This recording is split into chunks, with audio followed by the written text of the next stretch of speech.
आए दिन कई लोगों के शादी के बाद एक्स्ट्रा मैरिटल अफेयर के मामले सामने आते हैं, लेकिन एक बार जब झगड़ा होने पर ऐसे रिश्तों में दरार आ जाती है, साथ ही रिश्ता हमेशा के लिए टूट जाता है।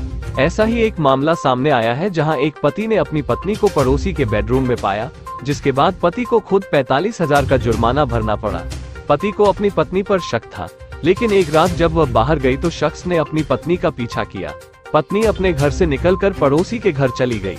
यह देख पति को और भी शक हुआ। कुछ देर बाद दरवाजे पर रुककर उसने दरवाजा खटखटाया और घर में घुस गया।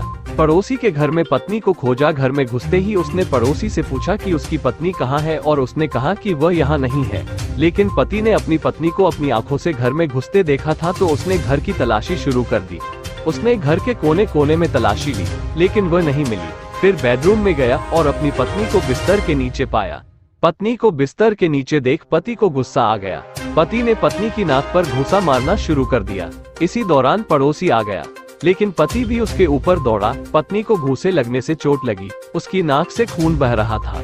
पत्नी ने कोर्ट में दौड़कर पति के खिलाफ मामला दर्ज कराया और सभी संबंध तोड़ लिए। अदालत ने पति को 45,000 रुपये जुर्माना और 1 साल कैद की सजा सुनाई।